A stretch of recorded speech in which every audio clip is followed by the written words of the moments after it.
ನಾಗಮಂಗಲ ತಾಲೂಕಿನ ವ್ಯಾಪ್ತಿಯಲ್ಲಿ ಗ್ಯಾಸ್ಗೆ ಹಾಹಾಕಾರ ಉಂಟಾಗಿದ್ದು ಸಾರ್ವಜನಿಕರು ಮತ್ತು ಮಹಿಳೆಯರು ಎಸ್ಆರ್ ಇಂಡಿಯಾಸ್ ಗ್ಯಾಸ್ ಮತ್ತು ಆಹಾರ ಇಲಾಖೆ ಅಧಿಕಾರಿಗಳ ವಿರುದ್ಧ ಆಕ್ರೋಶ ವ್ಯಕ್ತಪಡಿಸಿದ್ದಾರೆ. ದಿನನಿತ್ಯ ಸಾರ್ವಜನಿಕರು ತಡರಾತ್ರಿಯಿಂದಲೇ ಲೈನಿನಲ್ಲಿ ನಿಂತುಕೊಂಡು ಗ್ಯಾಸ್ ವಿತರಣೆ ಬರುವುದನ್ನು ಬಕ್ಕಬಕ್ಷಿಯಂತೆ ಕಾಯುತ್ತಿದ್ದಾರೆ. ನಾಗಮಂಗಲದ ಗ್ಯಾಸ್ ಕೇಂದ್ರದ ಬಳಿ ನೂರಾರು ಜನ ಗುಂಪು ಕಟ್ಟಿದ್ದು ಎಸ್ಆರ್ ಇಂಡಿಯನ್ ಗ್ಯಾಸ್ ಕಚೇರಿ ಬಳಿ ಜನ ಮುಗಿಬಿದ್ದಿದ್ದಾರೆ.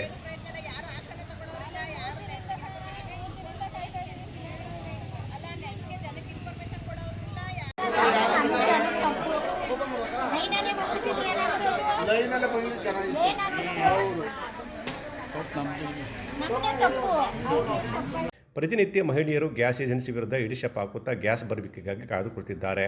ಮತ್ತೊಂದೆಡೆ ಎಲ್ಲ ಹೋಟೆಲ್ಗಳು, ಬೀದಿ ಬದಿ ವ್ಯಾಪಾರಿಗಳು ಮತ್ತು ಬೆಳ್ಳೂರು ಕ್ರಾಸ್ ರಾಷ್ಟ್ರೀಯ ಹೆದ್ದಾರಿಯ ನೂರಾರು ಹೋಟೆಲ್ಗಳು ಕಾಳಸಂತೆಯಲ್ಲಿ ಗ್ಯಾಸ್ ಸಿಲಿಂಡರ್ಗಳನ್ನು ಕೊಂಡು ವ್ಯಾಪಾರವನ್ನು ನೆಮ್ಮದಿಗೆ ಮಾಡ್ತಿದ್ದಾರೆ. ಆದರೆ ಅಡುಗೆ ಮಾಡಿಕೊಡಲು ಮಧ್ಯಮ ವರ್ಗದ ಜನ ಗ್ಯಾಸ್ ಇಲ್ಲದೆ ಪರದಾಡುತ್ತಿದ್ದಾರೆ. ಸಿಲಿಂಡರ್ ಕೊಟ್ಟಿಲ್ಲ ನಮಗೆ, 2 ತಿಂಗಳಿಂದ ಸಿಲಿಂಡರ್ ಕೊಟ್ಟಿಲ್ಲ. ಬರೋದು ರಾತ್ರಿ 2 ಗಂಟೆ ಗಂಟಕ, ಇವತ್ತು ರಾತ್ರಿ 2 ಗಂಟೆ ಗಂಟೆ ಕಾದಿದ್ದೀವಿ ನಾವು.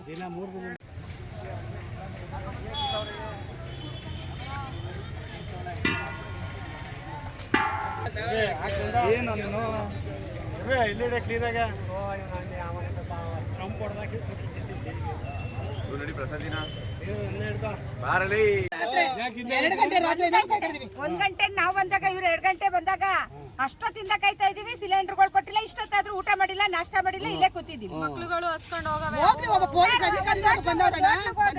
ಹೋಟ್ಲಿಗೆ ಎಷ್ಟು ಕೊಡ್ಬೇಕು ಸರ್ ದುಡ್ಡು? ಎಲ್ಲ ಜಾಸ್ತಿ ಮಾಡಿ ಕೂರ್ಸೋರು. ಹೆಂಗ್ ಸರ್ ಕೊಡೋದು ನಾವು ಹೋಟ್ಲಿಗೆ? ಅಲ್ಲೂ ಇಲ್ಲ, ಮನೇಲೂ ಇಲ್ಲ, ಹೋಟ್ಲು ಇಲ್ಲ. ಹೆಂಗೆ ನಾವು ಜೀವನ ಮಾಡೋದು? ಬಡವರು ದೊಡ್ಡ ದೊಡ್ಡವ್ರು ಯಾಕೆ ಬರ್ತಾರೆ ಇಲ್ಲಿ ಕೂತ್ಕೊಳ್ಳೋಕೆ ಅಂತ ಕಾಯೋದು ಸರ್? ಯಾವಾಗ ನೋಡಿದ್ರು ಅವಾಗ ಬನ್ನಿ, ಇವಾಗ ಬನ್ನಿ, ಬರ್ತೀವಿ ನಡೀರಿ, ಅಲ್ಲೋಗಿ ಇಲ್ಲೋಗಿ. ಇದೇ ಆದ್ರೆ ನಾವ್ ಹೆಂಗ್ ಸಿಲಿಂಡರ್ ಸರ್ ಬುಕ್ ಮಾಡಿದೀವಿ. ಬುಕ್ ಮಾಡಿದ್ರೆ ಹೆಂಗ್ ಕೊಡ್ತಾರೆ ಸರ್ ಅವರು? ಬುಕ್ ಮಾಡಿದ್ರೇನೆ ಕೊಡೋದವ್ರು.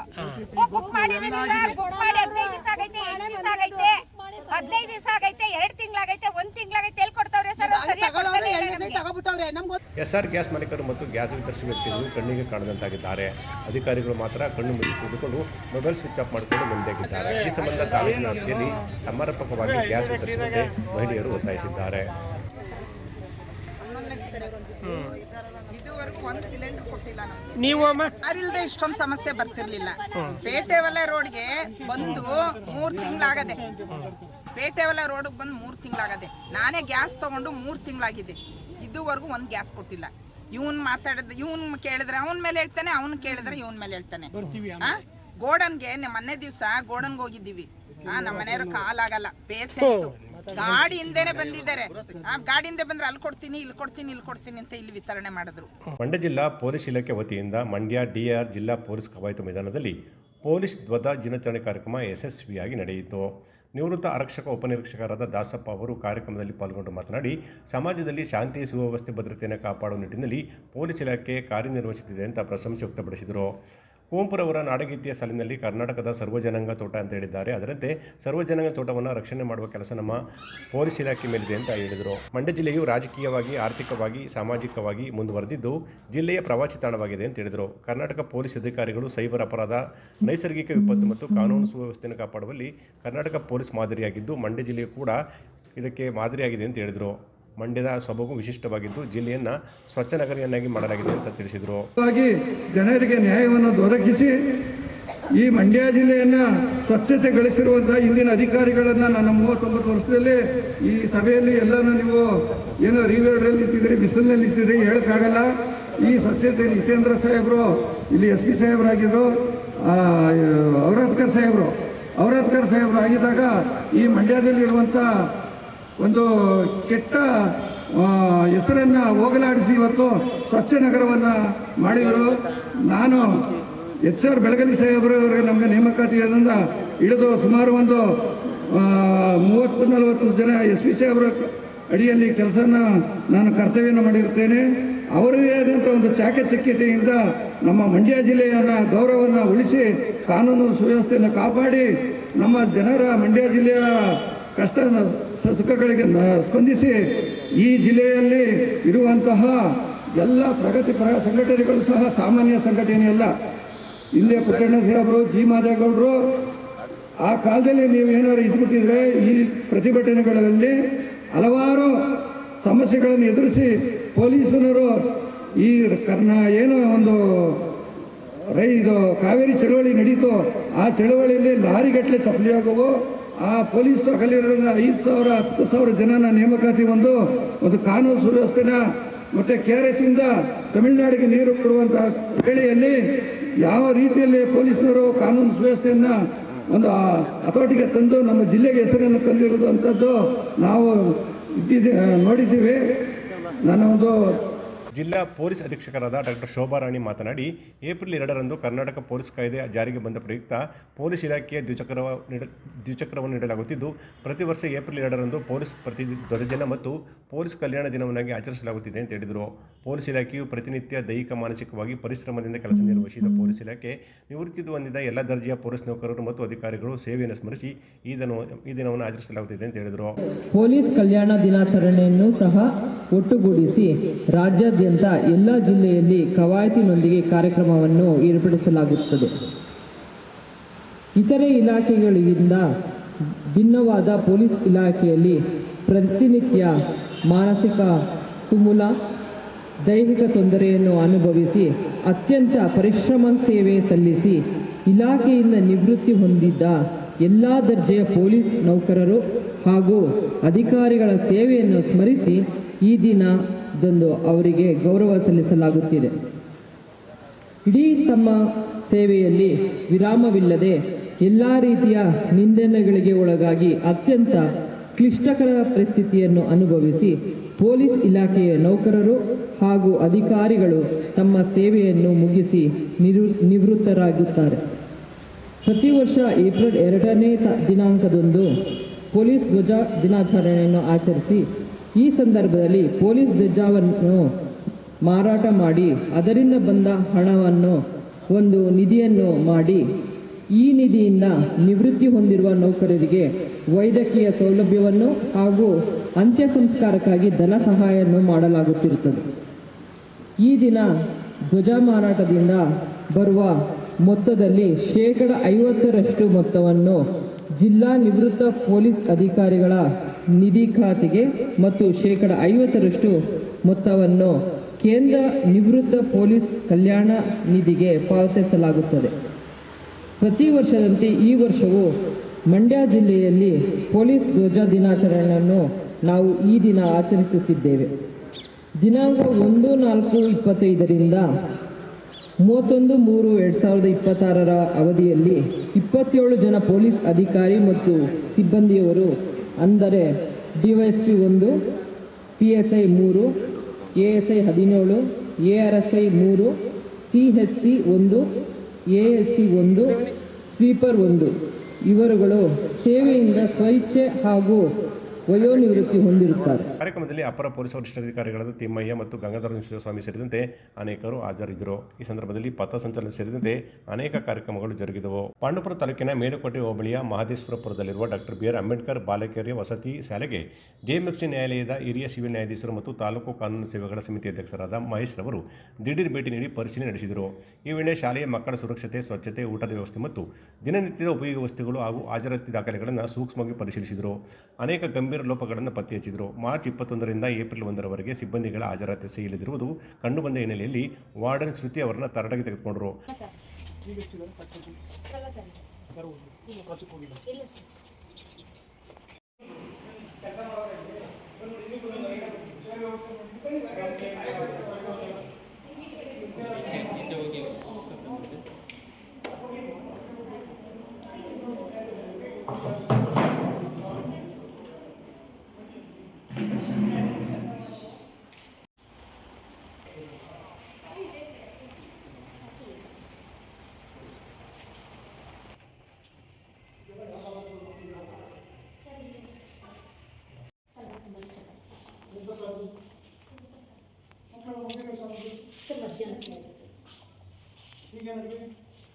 ಚಪಾತಿ ಕಲ್ಯಾಣ ಚಪಾತಿ ತರಕಾರಿ ಇದೆಯಾ ಸರ್ ಕೊಟ್ಟಿದ್ದಾರೆ ತರಕಾರಿ ಇಲ್ಲ ಇಲ್ಲಿದೆ ಎಷ್ಟು ಕೊಡಿ ಏನು ತರಕಾರಿ ಇಟ್ಟಿದ್ದೀವಿ ಸರ್ ತರಕಾರಿ ಎಲ್ಲ ನಾಳೆ ಒಣಗಿನಾಗುತ್ತೆ ನಾಳೆ ಬರುತ್ತೆ ಇದನ್ನು ಕಾಯಿ ಸ್ಟಾಕ್ ಪ್ಲೀಸ್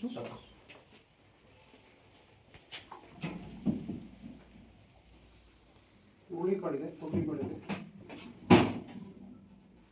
ಅವ್ರಿಗೆ ಕಾಣಿದೆ.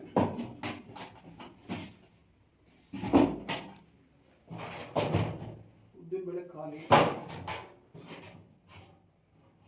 ಇದೆಲ್ಲ ಹುಳಿಕಾಳು, ಇದೆಲ್ಲ ಖಾಲಿ, ಹೆಸರು ಬೇಳೆ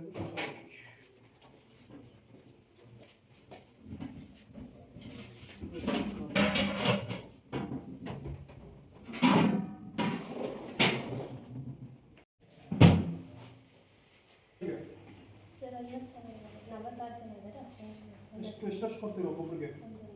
ಒಂದೊಂದು. ನೀವು ಬೆಳಗಿನ ಸಾಯಂಕಾಲ ಕೈಲಿ ಇರ್ತೀರಾ? ಒಬ್ಬರೇ ಕುಕ್ಕ? ಇಲ್ಲ ಸರ್, ಇನ್ನೊಬ್ಬರು ಈಗ ನೀವು ಮತ್ತೆ 50 ಚಪಾತಿ ಒಬ್ಬರೇ ಮಾಡ್ತೀರಿ?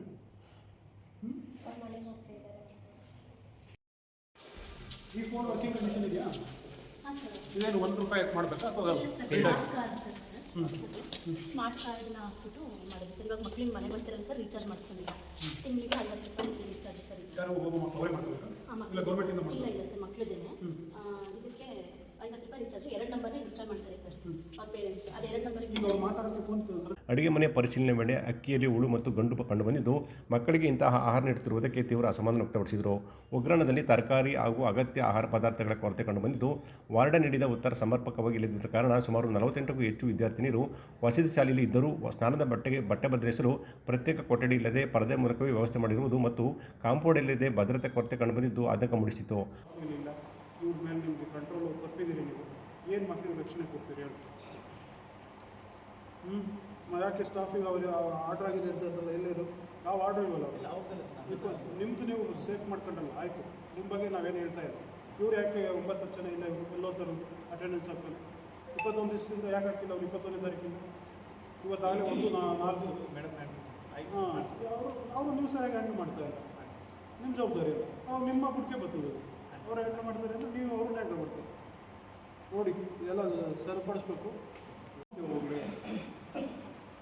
ಕೋಟೆ ನಿಮ್ಮ ಹಾಸ್ಪಿಟ್ಲ್ ಬಂದಿದೆ. ಈಗ ಕೋರ್ಟ್ ನಂಬ್ತದೆ ಹೇಳಿ ಇದೆಲ್ಲ, ಈ ಸುಳ್ಳುಗಳನ್ನೆಲ್ಲ. ನೋಡಿ ಏನು ಮಾಡ್ತೀರಿ? ಇನ್ನು ಮುಂದೆ ಏನಾದರೂ ಸರಿಯಾಗಿ ಎಚ್ಚೆತ್ಕೊಳ್ಳಿ. ನಾನು ರಿಪೋರ್ಟ್ ಮಾಡೋದು ಮಾಡ್ತೀನಿ. ನಾನು ಯಾವುದಕ್ಕೂ ಬುದ್ಧೋನು ಅಲ್ಲ, ಯಾರ ಮಾತು ನಾನು ಕೇಳೋದು. ನಾನು ಏನಿದೆ ವಾಸ್ತವಾಂಶ ಅದನ್ನೇ ರಿಪೋರ್ಟ್ ಮಾಡೋದು. ಈಗ ಯಾರು ನನ್ನನ್ನು ಪ್ರಭಾವಗೊಳಿಸೋ ಪ್ರಯತ್ನ ಮಾಡಬೇಡಿ. ನಮ್ಮ ಆಫೀಸಿಗೆ ಬರ್ಕೊಡು, ಡಾಕ್ಯುಮೆಂಟ್ ಮಾತ್ರ ಕಳಿಸ್ಕೊಡ್ಬೇಕು. ಏನಿದೆ ಅದನ್ನು ನಾನು ರಿಪೋರ್ಟ್ ಮಾಡೋಂಥದ್ದು ಅಷ್ಟೇ. ನನಗೆ ಬೇಕಾಗಿರೋದು ನಿಮ್ಮ ಡಾಕ್ಯುಮೆಂಟ್ ಅಷ್ಟೇ. ನಿಮ್ಮ ಕಡೆಯಿಂದ ಬಂದರೆ ಡಾಕ್ಯುಮೆಂಟು ನಾನು ಕಳಿಸ್ಕೊಡ್ತೀನಿ. ನಮ್ಮ ಕಡೆಯಿಂದಲೂ ಏನು ರಿಪೋರ್ಟ್ ಹಾಕ್ಬೇಕು ಹಾಕ್ತೀನಿ. ಯಾರ್ಯಾರ ಮೇಲೆ ಏನೇನು ಹಾಕಬೇಕು ಹಾಕ್ತೀನಿ. ಗೊತ್ತಾಯ್ತಾ? ನಾಳೆ ಹೈಕೋರ್ಟಿಂದ ಅಥವಾ ನಮ್ಮ ಸ್ಟೇಟ್ ಲೀಗಲ್ ಸರ್ವಿಸ್ ಅಥಾರಿಟಿಯಿಂದ ಕೇಳಿದ್ರೆ ಆನ್ಸರ್ ಮಾಡೋದು ನಿಮ್ಮ ಜವಾಬ್ದಾರಿಗಳು. ನಿಮಗೆ ಏನಾದರೂ ಕ್ರಮ ಅವಕಾಶ ಕೊಟ್ಟರೆ ಬಿಲ್ಡಿಂಗ್ ಹೆಚ್ಚೊತ್ತಿಗೆ ನೀವು ಸ್ಟಾರ್ಟ್ ಮಾಡಿಸ್ತೀರಿ ಸರ್. ನಾನು ಸಾಹೇಬ್ರನ್ನ ಮೀಟ್ ಮಾಡಬೇಕು ಸರ್. ಸಾಧ್ಯದಷ್ಟು ಗಮನ ಇಂಥವೆಲ್ಲ ಬಂದಿರೋದ್ರ ಮಾಹಿತಿ ಕೊಡ್ತೀನಿ ಸರ್. ಕೊಟ್ಬಿಟ್ಟು ಬೇಗನೆ ಅದು ವ್ಯವಸ್ಥೆ ಮಾಡ್ತೀನಿ. ಇದೊಂದು ಅವಕಾಶ ಕೊಡಿ. ತಪ್ಪು ಸಣ್ಣ ತಪ್ಪು ನಾನು ತಿದ್ಕೋತೀನಿ ಸರ್. ಪ್ರಶ್ನವರೆಲ್ಲ ಇದ್ದಾರೆ, ರೆಕಾರ್ಡ್ ಮಾಡ್ತಾ ಇದ್ದಾರೆ. ನೀವು ಮಾತಾಡ್ತಾರೆ, ನೀವು ಬರೀ ಖಾಲಿ ಮುಂದೆ ಮಾತಾಡ್ತಾರೆ. ಇಲ್ಲ ಇಲ್ಲ ಸರ್, ಪ್ರಶ್ನವ್ರು ಮಾತಾಡ್ತಾರೆ, ರೆಕಾರ್ಡ್ ಆಗ್ತಿದೆ. ಆಗಲಿ ಸರ್. ಅದನ್ನೆಲ್ಲ ನೋಡಿ. ಒಂದು 15 ದಿವಸದಲ್ಲಿ ಬಿಲ್ಡಿಂಗ್ ಸ್ಟಾರ್ಟ್ ಮಾಡಿಸಿದ್ರೆ ನೋಡಿ, ನೋಡೋಣ. ನಾನು ವೆಯ್ಟ್ ಮಾಡ್ತೀನಿ. ಮಕ್ಕಳಿಗೆ ನೀಡಬೇಕಾದ ಮೂಲಭೂತ ಸೌಲಭ್ಯಗಳಲ್ಲಿ ದೊಡ್ಡ ಮಟ್ಟದ ನಿರ್ಲಕ್ಷ್ಯ ಕಂಡುಬಂದಿದ್ದು, ಕಳೆದ 3 ತಿಂಗಳಿಂದ ನೈರ್ಮಲ್ಯ ಪ್ಯಾಡ್ ವಿತರಣೆ ಮಾಡದಿರುವುದು ಹಾಗೂ ದಾಖಲೆಗಳಿಲ್ಲದೆ ವಸ್ತು ಹಂಚಿಕೆ ಮಾಡಿರುವುದು ಗಂಭೀರ ವಿಷಯವಾಯಿತು. ಸರ್ಕಾರದ ಹಣ ದುರ್ಬಳಕೆ ಆಗಬಾರದು, ಮಕ್ಕಳಲ್ಲಿ ಸೌಲಭ್ಯಗಳಲ್ಲಿ ಯಾವುದೇ ನಿರ್ಲಕ್ಷ್ಯ ಸಹಿಸುವುದಿಲ್ಲ ಅಂತ ಎಚ್ಚರಿಕೆ ನೀಡಿದರು. ಈ ಸಂದರ್ಭದಲ್ಲಿ ವಕೀಲರ ಸಂಘದ ಅಧ್ಯಕ್ಷ ಗಂಗರಾಜು, ಮೋಹನ್ ಕುಮಾರ್, ಪ್ರಭಾಕರ್, ಶ್ರುತಿ, ರೂಪಶ್ರೀ, ದೀಪಾ, ನಿಂಗಮ್ಮ ಸೇರಿದಂತೆ ಅನೇಕ ಸಿಬ್ಬಂದಿ ಹಾಜರಿದ್ದರು. ಹಲಗೂರು ಸಮೀಪದ ದಳವಾಯಿ ಕೋಡೇಳಿ ಗ್ರಾಮದ ಸರ್ಕಾರಿ ಪ್ರಾಥಮಿಕ ಆರೋಗ್ಯ ಕೇಂದ್ರದಲ್ಲಿ ಆರೋಗ್ಯ ರಕ್ಷಾ ಕಾರ್ಯಕ್ರಮ ನಡೆಯಿತು. ಕಾರ್ಯಕ್ರಮವನ್ನು ಪಂಚಾಯತ್ ಆಡಳಿತಾಧಿಕಾರಿಗಳಾದ ಸ್ವಾಮಿ ಉದ್ಘಾಟಿಸಿದರು. ನಂತರ ಮಾತನಾಡಿದ ಅವರು, ಆರೋಗ್ಯ ಇಲಾಖೆಯಿಂದ ಸಾರ್ವಜನಿಕರಿಗೆ ಸಿಗಬೇಕಾದ ಸವಲತ್ತುಗಳನ್ನು ಅವರಿಗೆ ತಲುಪಿಸುವುದು ನಮ್ಮ ಕರ್ತವ್ಯ ಅಂತ ಹೇಳಿದರು. ಜನರ ಆರೋಗ್ಯ ಮುಖ್ಯವಾಗಿದ್ದು, ಪ್ರಾಥಮಿಕ ಆರೋಗ್ಯ ಕೇಂದ್ರದ ವೈದ್ಯರೇ ಅದನ್ನು ಮಾಡಲು ಆಗುವುದಿಲ್ಲ. ಜನಪ್ರತಿನಿಧಿಗಳು ಹಾಗೂ ಗ್ರಾಮದ ಮುಖಂಡರನ್ನು ಒಗ್ಗೂಡಿಸಿ ಕೆಲವು ಸರ್ಕಾರದಿಂದ ಅನುದಾನಗಳನ್ನು ಬರುತ್ತದೆ. ಇತ್ತೀಚೆಗೆ ಯಾವುದೇ ಅನುದಾನ ಬಂದಿಲ್ಲ. ಗ್ರಾಮಗಳಲ್ಲಿ ಮುಖ್ಯವಾಗಿ ಸ್ವಚ್ಛತೆ ಕಾಪಾಡಬೇಕು ಅಂತ ಹೇಳಿದರು. ಇಲ್ಲದಿದ್ದರೆ ಹಲವಾರು ಕಾಯಿಲೆಗಳು ಬರ್ತದೆ. ಬೋರ್ವೆಲ್ ಹಾಗೂ ನಲ್ಲಿ ನೀರು ನಿಂತಿರುತ್ತದೆ.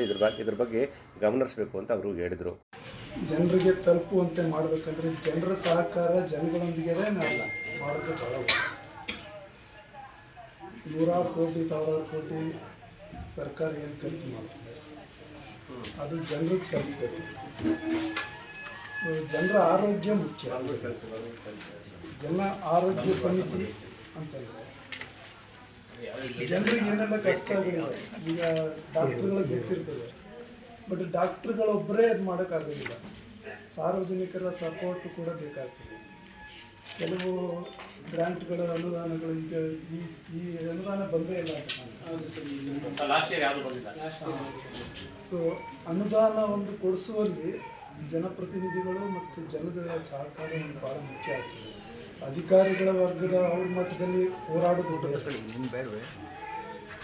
ಗ್ರಾಮಗಳಲ್ಲಿ ಮುಖ್ಯವಾಗಿ ಶೌಚತೆ ಇರೋದಿಲ್ಲ, ಸ್ವಚ್ಛತೆ ಇರೋದಿಲ್ಲ.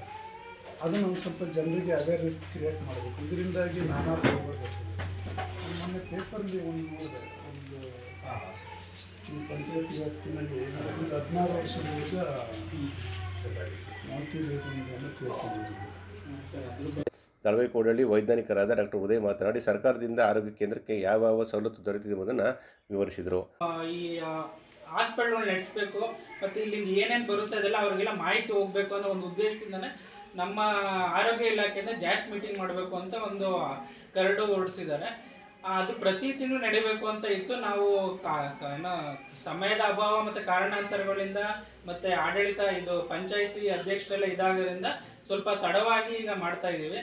ಇದ್ರ ಉದ್ದೇಶ ಏನಂದರೆ ನಮ್ಮ ಆಸ್ಪತ್ರೆಗೆ ಏನು ಅನುದಾನ ಬರುತ್ತೆ ಅದನ್ನು ನಾವು ಎಲ್ಲ ಪ್ರತಿನಿಧಿಗಳು ತಿಳಿಸಿ ಈ ಥರ ನಾವು ಅದನ್ನು ಬಳಸ್ತಾ ಇದ್ದೀವಿ ಮತ್ತು ಅದರಿಂದ ನಾವು ಏನೇನು ಇದು ಮಾಡ್ತಿದ್ದೀವಿ ಅಂತ ಒಂದು ಅವ್ರ ಗಮನಕ್ಕೆ, ಮತ್ತು ನಮ್ಮ ಆಸ್ಪತ್ರೆಗೆ ಏನಾದರೂ ಚೇಂಜಸ್ ಮಾಡಬೇಕಾ ಅಥವಾ ನಮ್ಮಲ್ಲೇನೋ ಕೊರತೆ ಇದೆಯಾ ಅದ್ರ ಬಗ್ಗೆ ಒಂದು ಸಮಾಲೋಚನೆ ಆಗಬೇಕು ಅಂತ ಒಂದು ಉದ್ದೇಶದಿಂದ ನಮ್ಮ ಆರೋಗ್ಯ ಇಲಾಖೆಯವರು ಈ ಜಾಸ್ ಮೀಟಿಂಗ್ನ ಇದು ಮಾಡಿದ್ದಾರೆ. ಈಗ ನಮಗೆ ಏನು ಹೇಳ್ಬೇಕಂದ್ರೆ ಈಗ ನಮ್ಗೆ ಅಮೌಂಟ್ ಬಂದಿಲ್ಲ ಇವಾಗ. ಈಗ ನಮ್ಗೆ ಅನುದಾನ ಯಾವುದು ಕೂಡ ರಿಲೀಸ್ ಆಗಿಲ್ಲ. ಆದರೂ ಏನಂದರೆ ಅನುದಾನ ರಿಲೀಸ್ ಆಗಿಲ್ಲ ಅಂದರೂ ಕೂಡ ನೀವು ಪ್ರೋಗ್ರಾಮ್ ಮಾಡಲೇಬೇಕು ಅನ್ನೋ ಉದ್ದೇಶದಿಂದ ನಾವು ಎಲ್ಲರನ್ನೂ ಇನ್ವೈಟ್ ಮಾಡಿ ಎಲ್ಲರನ್ನೂ ಇದು ಮಾಡಿ ಮತ್ತು ನನ್ನ ಒಂದೇ ಒಂದು ಕರೆಗೆ ಕೂಡ ಎಲ್ಲ ರೆಸ್ಪಾಂಡ್ ಮಾಡಿ ಬಂದಿರೋದಕ್ಕೆ. ಸಮಾರಂಭದಲ್ಲಿ ಸ್ವಾಮಿ, ಉದಯ್, ಶಿವಕುಮಾರ್, ನಾಗೇಶ್, ಆಶಾ, ಇಂದ್ರ, ನಾಗರತ್ನ, ವಿಜಯಕುಮಾರ್ ಇದ್ದರು. ಮಕ್ಕಳ ಸಮಗ್ರವಾದ ವ್ಯಕ್ತಿತ್ವದ ವಿಕಸನಕ್ಕೆ ಬೇಸಿಗೆ ಶಿಬಿರಗಳು ವರದಾನವಾಗಿದ್ದಾವೆ ಅಂತ ಪುರಸಭೆ ಮಾಜಿ ಸದಸ್ಯ ಕೆಆರ್ ನೀಲಕಂಠ ಅಭಿಪ್ರಾಯಪಟ್ಟರು. ಕೇರ್ಪೇಟೆ ಪಟ್ಟಣದ ಬಿಡಿಎಸ್ ಶಾಲೆಯಲ್ಲಿ ಪಟ್ಟಣದ ವಿವಿಧ ಶಾಲೆಗಳ 100ಕ್ಕೂ ಹೆಚ್ಚು ಮಕ್ಕಳಿಗೆ ಆಯೋಜಿಸಿದ್ದ ಚಿಣ್ಣರ ಬೇಸಿಗೆ ಶಿಬಿರವನ್ನು ಉದ್ಘಾಟಿಸಿ ಮಾತನಾಡಿದ ಅವರು, ಮಕ್ಕಳು 4 ಗೋಡೆಗಳ ನಡುವೆ ಶಾಲೆಯಲ್ಲಿ ಕಲಿಯುವ ಶಿಕ್ಷಣದಿಂದ ಹೊರಬಂದು ಎಲ್ಲ ಮಕ್ಕಳೊಂದಿಗೆ ಆಡಿಕುಣಿದು ವಿವಿಧ ಸಾಂಸ್ಕೃತಿಕ ಕಲೆಗಳನ್ನು ಅಭ್ಯಾಸ ಮಾಡುವುದರಿಂದ ಮಕ್ಕಳಲ್ಲಿ ಕ್ರಿಯಾಶೀಲತೆಯು ಮೂಡಿ ಮಕ್ಕಳ ಸಮಗ್ರವಾದ ವ್ಯಕ್ತಿತ್ವ ವಿಕಸನವಾಗುತ್ತದೆ ಅಂತ ಅವರು ಹೇಳಿದರು. ಡಾಕ್ಟರ್ ಜಿ ಎನ್ ರಾಮಕೃಷ್ಣೇಗೌಡರ ದೂರದರ್ಶಿತ್ವ ಮತ್ತು ಮಾರ್ಗದರ್ಶನದಿಂದ ಶಿಬಿರ ಮತ್ತು ಇನ್ನಿತರ ವಿಚಾರಗಳು, ಸಾಂಸ್ಕೃತಿಕ ವಿಚಾರಗಳು ಜಿಲ್ಲೆಯಲ್ಲಿ ಹೆಚ್ಚಾಗಿ ನಡೀತಿವೆ ಅಂತ ಅವರು ಅಭಿಪ್ರಾಯಪಟ್ಟರು. ಈ ದಿನ ನಮ್ಮ ಕೃಷ್ಣರಾಜಪೇಟೆ ತಾಲೂಕಿನಲ್ಲಿ ಒಂದು ಗುಣಮಟ್ಟದ ಶಿಕ್ಷಣಕ್ಕೆ ಮಕ್ಕಳಿಗೆ ಒಳ್ಳೆಯ ಸಂಸ್ಕಾರವನ್ನು ನೀಡ್ತಕ್ಕಂಥ ಶಾಲೆಗಳಲ್ಲಿ ಅತ್ಯಂತ ಮುಂಚೂಣಿ ಸ್ಥಾನದಲ್ಲಿ ಇರ್ತಕ್ಕಂಥದ್ದು. ಇವತ್ತು ಕೂಡ ಗುರುಕುಲ ಪದ್ಧತಿಯ ಶಿಕ್ಷಣಕ್ಕೆ ಆದ್ಯತೆಯನ್ನು ನೀಡಿ ನಮ್ಮ ಸಂಸ್ಕೃತಿ ಮತ್ತು ಪರಂಪರೆಯನ್ನು ಉಳಿಸಿ ಬೆಳೆಸ್ತಾ ಇರುವಂಥ ಶಾಲೆ ಯಾವುದಾದ್ರೂ ಇದೆ ಅಂತ ಹೇಳಿದ್ರೆ ಅದು ನಮ್ಮೆಲ್ಲರ ಹೆಮ್ಮೆಯ BGS ಶಾಲೆ. ಇವತ್ತು BGS ಶಾಲೆಯಲ್ಲಿ ಚಿಣ್ಣರ ಬೇಸಿಗೆ ಶಿಬಿರ ಕಾರ್ಯಕ್ರಮ ಉದ್ಘಾಟನೆ ಆಗ್ತಾ ಇದೆ. ನೀವು ಇಷ್ಟು ದಿವಸಗಳ ಕಾಲ ಶಾಲಾ ಕೊಠಡಿನಲ್ಲಿ 4 ಗೋಡೆಗಳ ಮಧ್ಯದಲ್ಲಿ ಶಿಕ್ಷಣವನ್ನು ಪಡಿತಾ ಇದ್ವಿ. ಇದು ಬೇಸಿಗೆ ಶಿಬಿರ ಯಾವ ರೀತಿ ಇದೆ ನಿಮಗೆ ಅಂತ ಹೇಳಿದ್ರೆ, ನಿಮ್ಮ ಸಮಗ್ರವಾದ ವ್ಯಕ್ತಿತ್ವದ ವಿಕಸನಕ್ಕೆ ಬೇಕಾಗಿರುವಂತ ಎಲ್ಲ ಶಿಕ್ಷಣದ ಜೊತೆಗೆ ಸಾಂಸ್ಕೃತಿಕ ಚಟುವಟಿಕೆಗಳು, ಪಠ್ಯೇತರ ಚಟುವಟಿಕೆಗಳು, ಹಾಡು ಹೇಳೋದು, ಕತೆ ಹೇಳೋದು, ಚಿತ್ರಕಲೆಯನ್ನ ಬಿಡಿಸ್ತಕ್ಕಂಥದ್ದು, ಭಾಷಣವನ್ನ ಮಾಡ್ತಕ್ಕಂಥದ್ದು, ತಂದೆ ತಾಯಿಗಳು ಮತ್ತು ಗುರು ಹಿರಿಯರ ಬಗ್ಗೆ ಒಂದು ಗೌರವವನ್ನು ನಾವು ಬೆಳೆಸ್ಕೊಳ್ತಕ್ಕಂಥದ್ದು, ಈ ಎಲ್ಲ ವಿಚಾರಗಳ ಬಗ್ಗೆ ನಿಮಗೆ 15 ದಿನಗಳ ಕಾಲ ನಡೀತಾ ಇರುವಂತ. ಈ ಸಂದರ್ಭದಲ್ಲಿ ಗ್ರಾಮ ಪಂಚಾಯತಿ ಸದಸ್ಯರಾದ ಶ್ರೀನಿವಾಸ್, ಪತ್ರಕರ್ತರಾದ ಲೋಕೇಶ್, ಸೈಯದ್ ಖಲೀಲ್, ಕಾಲೇಜಿನ ಪ್ರಾಂಶುಪಾಲರಾದ ಮಹಾದೇವ್, ಪ್ರಸಾದಿಗೌಡ ಸೇರಿದಂತೆ ಅನೇಕರು ಹಾಜರಿದ್ದರು. ಕರ್ನಾಟಕ ರತ್ನ ಪದ್ಮಭೂಷಣ ನಡೆದಾಡುವ ದೇವರು ಪರಮಪೂಜ್ಯ ಡಾಕ್ಟರ್ ಶ್ರೀ ಶಿವಕುಮಾರ ಸ್ವಾಮೀಜಿಯವರ 119ನೇ ಜನ್ಮ ದಿನಾಚರಣೆಯನ್ನು ಮದ್ದೂರು ಪಟ್ಟಣದಲ್ಲಿ ಅದ್ದೂರಿಗೆ ಆಚರಿಸಲಾಯಿತು. ಜಾಗತಿಕ ಲಿಂಗಾಯತ ಮಹಾಸಭಾ ಮತ್ತು ಸಿದ್ಧಗಂಗಾ ಶ್ರೀಗಳ ಭಕ್ತವೃಂದದ ವತಿಯಿಂದ ಲೀಲಾವತಿ ಬಡಾವಣೆಯ ಉದ್ಯಾನದ ಬಳಿ ಸ್ವಾಮೀಜಿಯವರ ಭಾವಚಿತ್ರಕ್ಕೆ ಪುಷ್ಪನಮನ ಸಲ್ಲಿಸಿದ ಗಣ್ಯರು 100 ಮಂದಿ ಸಾರ್ವಜನಿಕರಿಗೆ ದಾಸೋಹ ವಿತರಿಸಿ ಭಕ್ತಿ ಸಮರ್ಪಣೆ ಮಾಡಿದರು. ಜಾಗತಿಕ ಲಿಂಗಾಯತ ಮಹಾಸಭಾ ಜಿಲ್ಲಾಧ್ಯಕ್ಷರಾದ ಎಂ ಶಿವಕುಮಾರ್ ಮಾತನಾಡಿ, 111 ವರ್ಷಗಳ ಕಾಲ ತ್ರಿವಿಧ ದಾಸೋಹ ನಡೆಸಿದ ಪೂಜ್ಯ ಸಿದ್ಧಗಂಗಾ ಶ್ರೀಗಳು ಕೋಟ್ಯಾಂತರ ಭಕ್ತರ ಭಾವಕೋಶದಲ್ಲಿ ನೆಲೆಯಾಗಿ ನಿಂತಿರುವ ಮಹಾನ್ ವ್ಯಕ್ತಿಯಾಗಿದ್ದಾರೆ ಅಂತ ಹೇಳಿದರು.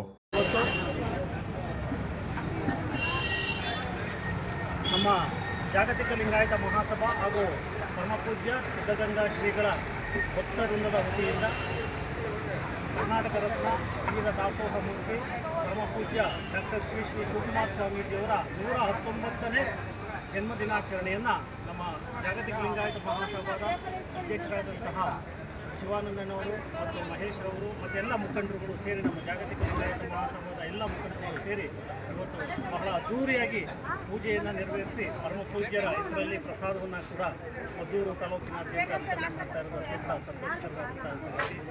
ಈ ನಿಟ್ಟಿನಲ್ಲಿ ಪರಮಪೂಜ್ಯರಿಗೆ ಭಾರತ ರತ್ನ ಪ್ರಶಸ್ತಿಯನ್ನು ಕೊಡಬೇಕು ಅಂತೇಳಿ ಕೇಂದ್ರ ಸರ್ಕಾರವನ್ನು ನಾವು ಮಂಡ್ಯ ಜಿಲ್ಲೆಯ ಸಮಸ್ತ ಭಕ್ತರು ಕೂಡ ಆಗ್ರಹಿಸ್ತಾ ಇದ್ದೇವೆ.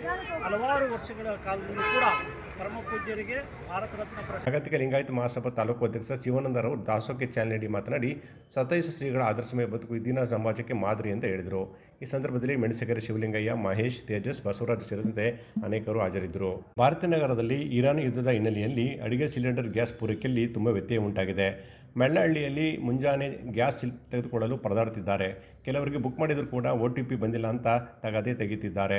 ಮತ್ತೊಂದು ಕಡೆ ಭಾರತನಗರದಲ್ಲಿ ಆಟೋ ಗ್ಯಾಸ್ ಕೂಡ ಸಮಸ್ಯೆಯಾಗಿದ್ದು ಆಟೋ ಚಾಲಕರು ಕ್ಯೂ ನಿಂತು ಕೊಳ್ಳುವ ಪರಿಸ್ಥಿತಿ ಎದುರಾಗಿದೆ. ಸರ್ಕಾರದ ಬಗ್ಗೆ ಅಸಮಾಧಾನ ಕೂಡ ವ್ಯಕ್ತಪಡಿಸಿದ್ದಾರೆ. ಮದುವೆ ಸಮಾರಂಭ ಮತ್ತು ಬರ್ತ್ಡೇ ಸರ್ವಿ ಹಾಗೂ ಇನ್ನಿತರ ಕಾರ್ಯಕ್ರಮಗಳಿಗೆ ಪೋಷಕರು ಪರದಾಡುವಂಥ ಪರಿಸ್ಥಿತಿ ನಿರ್ಮಾಣವಾಗಿದೆ.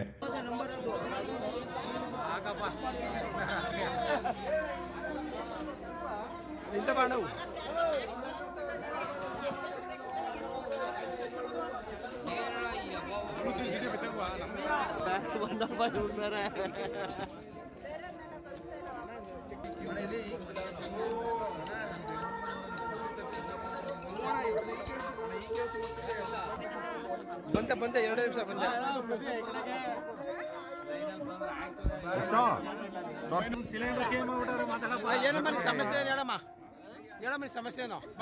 ಬ್ಲಾಕ್ನಲ್ಲಿ ಸಿಲಿಂಡರ್ ತೆಗೆದುಕೊಳ್ತಿದ್ದಾರೆ ಅಂತ ಹೇಳ್ತಿದ್ದಾರೆ. ಹೋಟೆಲ್ ಮಾಲೀಕರು ತಿಂಡಿ ಮತ್ತು ಊಟದ ಬಗ್ಗೆ ಬೆಲೆ ಹೆಚ್ಚು ಮಾಡಿದ್ದು ಇದು ಕೂಡ ಗ್ರಾಹಕಕ್ಕೆ ತೊಂದರೆಯಾಗಿದೆ.